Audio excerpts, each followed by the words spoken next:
Vous écoutez Radio Lomé, il est 12h30.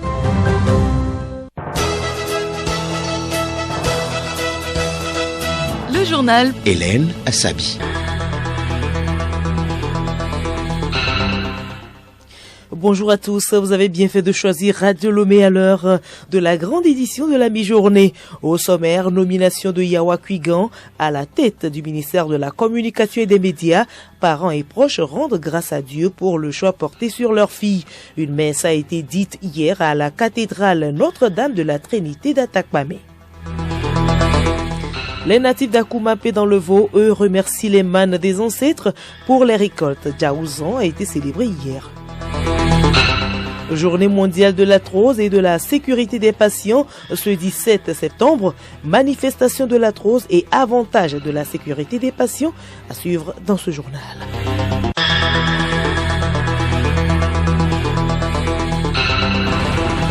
radiolomé.tg. Mesdames et messieurs, une fois encore, bonjour. Messe d'action de grâce hier à la cathédrale Notre-Dame de la Trinité d'Atakpamé. Cette messe a été demandée par les parents et proches de la ministre de la Communication et des Médias, porte-parole du gouvernement. Gabriel Ayena pour le reportage. Action de grâce au Seigneur pour avoir choisi une de leurs filles comme membre du gouvernement. Confier le chef de l'État au Seigneur pour qu'il le protège et le guide, telles étaient les deux intentions pour certains filles et fils de la préfecture de Logou. Ils se sont retrouvés au cœur d'une célébration eucharistique ce samedi matin à la cathédrale Notre-Dame de la Trinité d'Atakpamé. Le père célébrant à l'occasion, s'inspirant des textes du jour, a exhorté les fidèles présents à la célébration à être utiles les uns pour les autres.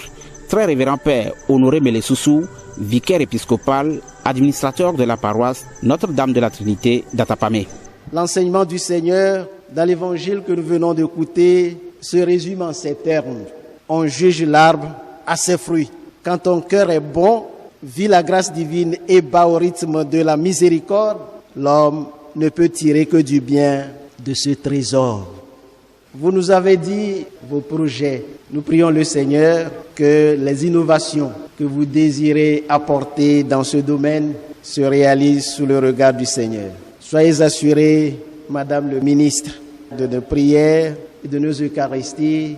Après la célébration, la ministre Yawa Kwigan s'est exprimée en ces termes. Nous avons estimé qu'il était important, dans un premier mouvement, de rendre grâce à Dieu et dans ce même mouvement, de lui confier cette mission, de solliciter sa bénédiction, son inspiration, sa protection, afin que cette mission puisse être menée pour la satisfaction des plus hautes autorités de ce pays, en tête desquelles le chef de l'État, son Excellence Fort Essence Dimna Singbe, avec l'inspiration de Madame le Premier ministre, chef du gouvernement, pour le progrès du Togo et au final pour la gloire de Dieu. L'être humain est chair et esprit. Le souffle dont il bénéficie tous les jours est l'œuvre du Seigneur qui le guide et le positionne à tous les niveaux où il peut rendre service. La nouvelle ministre de la Communication et des Médias, porte-parole du gouvernement et les natifs de Logou l'ont bien compris. d'Atakpamé, Gabriel Ayena pour Radio Lomé. Merci à vous, Gabriel Ayena. Elle aide naturellement à prévenir et à guérir les maladies.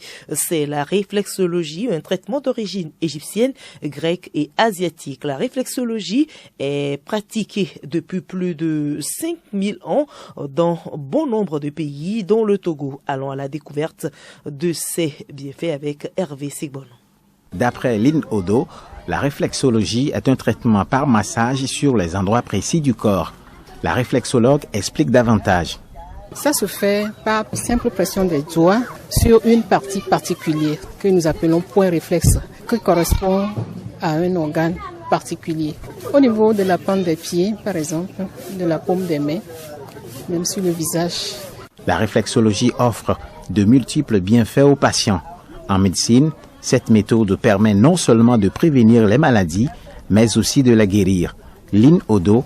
Prévenir des maladies à court, à moyen et à long terme. La réflexologie permet de traiter plusieurs pathologies comme les maux de tête, de dos, de rein, de diabète, l'hypertension artérielle, l'infertilité, les maux de hanche. Elle permet de redynamiser, de désintoxiquer l'organisme, combat les douleurs. Le stress améliore la circulation sanguine et harmonise les fonctions vitales. La réflexologie permet aussi la décontraction du mental et l'évacuation totale des émotions négatives. La réflexologie est une pratique qui concerne beaucoup plus les adultes. Et la réflexologie peut-elle également aider à guérir l'arthrose? En tout cas, ce 17 septembre est la journée mondiale dédiée à cette maladie.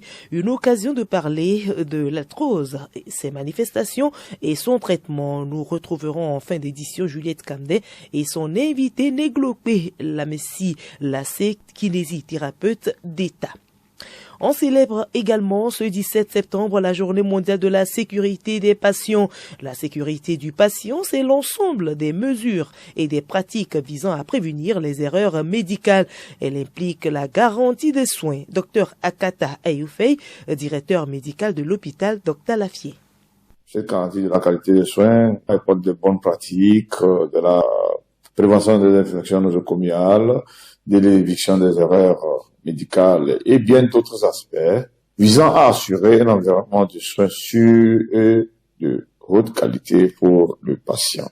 Lorsque les patients savent qu'ils bénéficient de soins de santé sûrs et de haute qualité, ils ont davantage confiance dans le système de santé et dans les professionnels de la santé.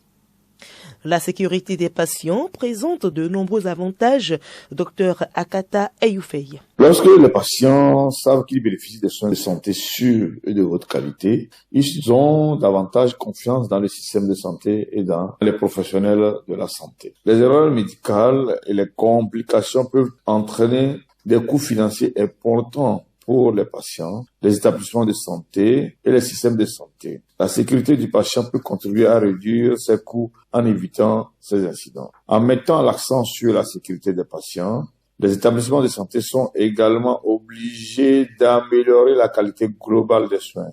Les professionnels de la santé ont un devoir éthique, moral et professionnel de fournir des soins sûrs. La sécurité des patients renforce la responsabilité individuelle et collective des prestataires de soins.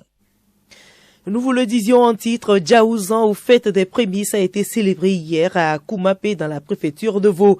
Les natifs de ce canton se sont retrouvés pour remercier les mânes des ancêtres de l'abondance des récoltes. Pacom Johnson y était.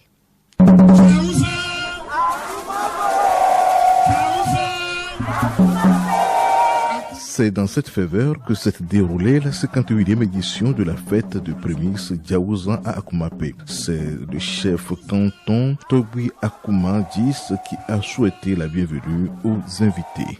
Au nom de tous les chefs traditionnels et notables du canton d'Akoumapé, je vous souhaite la cordiale bienvenue à cette 51e édition de notre fête traditionnelle Djaouzan. Une édition qui a pour thème « Unissons-nous pour un développement durable de notre canton ». Je ne saurais terminer mes propos sans adresser un vif remerciement à son Excellence, Monsieur Fort et Sozimna Nyasingbe. Après ces mots de bienvenue, a été présenté les différents chefs du dit canton à la population. Et puisque Djaouzan est la fête des prémices, ces prémices ont été présentées après une cérémonie.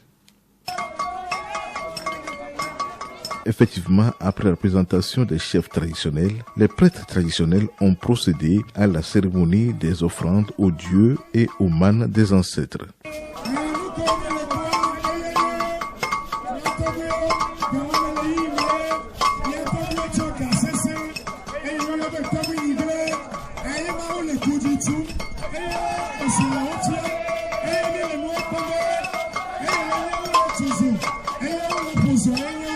Togui Sedjro Akouma 10 explique le bien fondé de ce rituel. Nos ancêtres, depuis la nuit des temps, ont toujours offert des sacrifices aux mânes des ancêtres. C'est pour remercier les divinités pour l'abondance des récoltes. Plusieurs groupes folkloriques et artistes du milieu, par leurs prestations, ont haussé l'éclat de la célébration.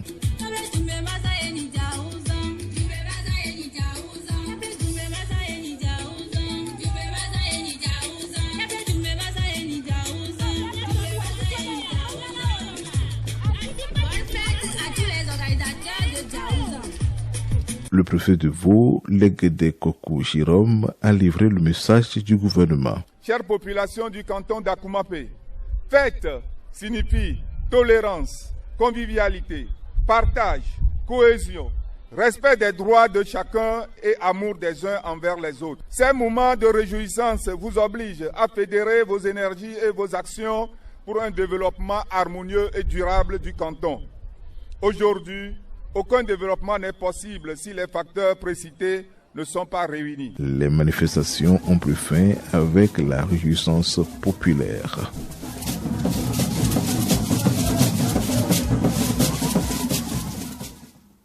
Et justement, la célébration des fêtes traditionnelles vise à faire pérenniser la culture de chaque communauté. Le Togo est attaché aux usages coutumiers et aux valeurs socio-traditionnelles qui représentent aussi des symboles de développement. L'importance des fêtes traditionnelles, c'est dans ce dossier de Solim Lemou. Les fêtes traditionnelles demeurent des événements annuels de retrouvailles, de convivialité et d'affirmation de l'identité culturelle.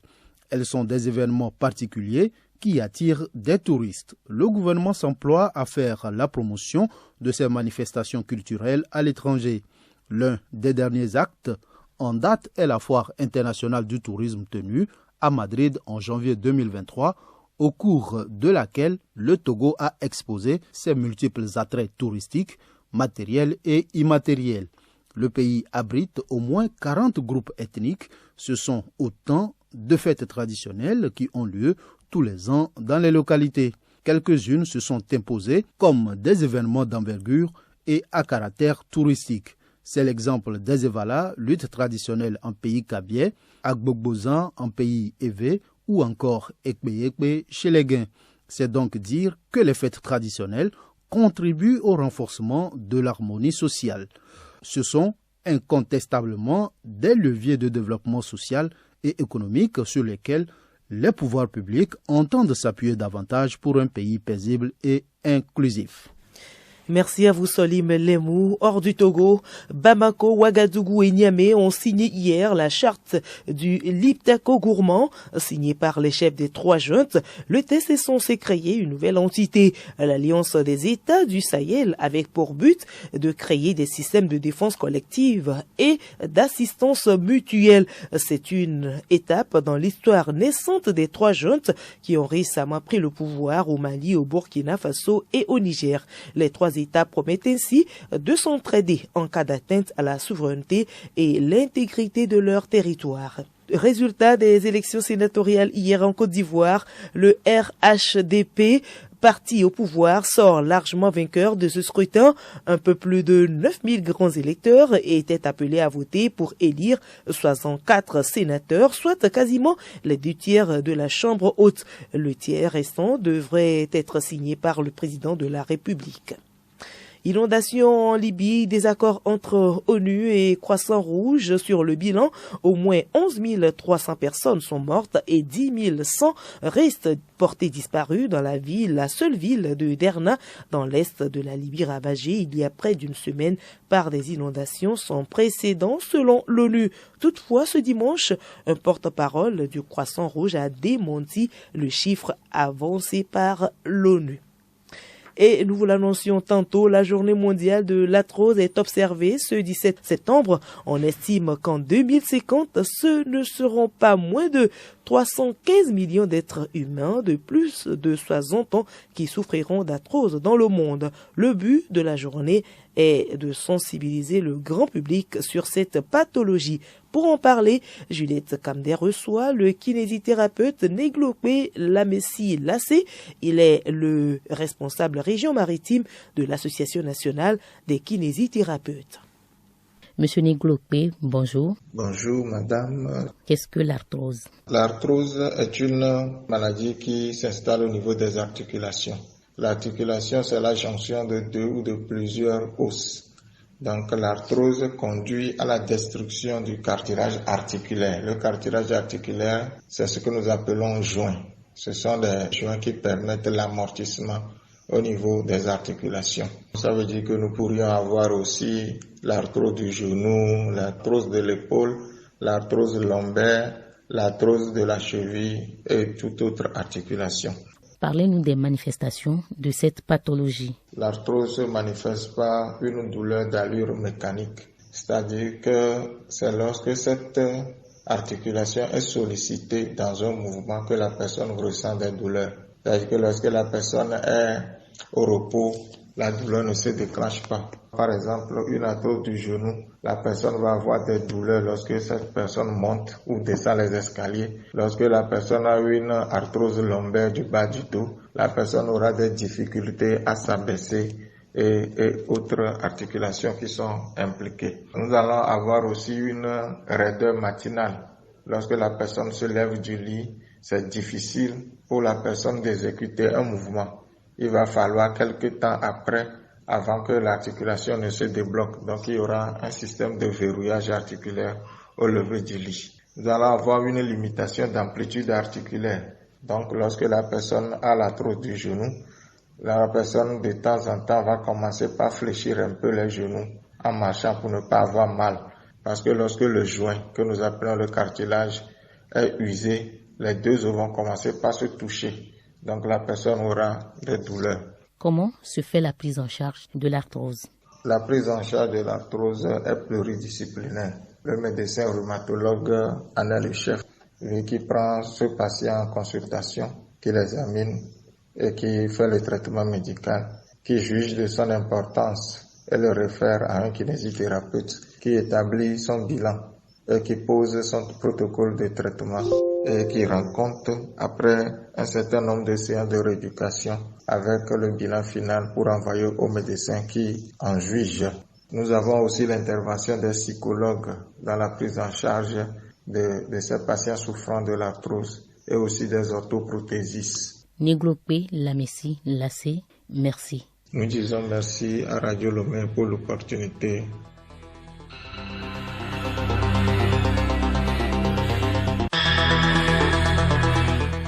Voilà, nous sommes ici arrivés à la fin de ce journal. Merci à vous de l'avoir suivi.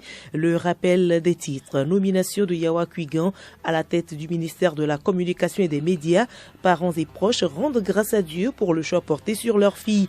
Une messe a été dite hier à la cathédrale Notre-Dame de la Trinité d'Atakpamé. Les natifs d'Akumapé dans le Vaud, eux, ont remercié les mâles des ancêtres pour les récoltes. C'était à l'occasion de Djaouzan célébré hier. Et puis aujourd'hui, c'est la journée mondiale de l'arthrose et de la sécurité des patients.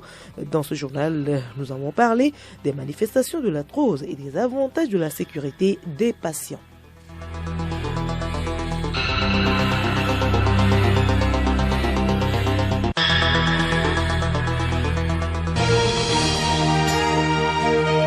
Radio Lomé, boîte postale 434, email radiolomé@radiolomé.tg.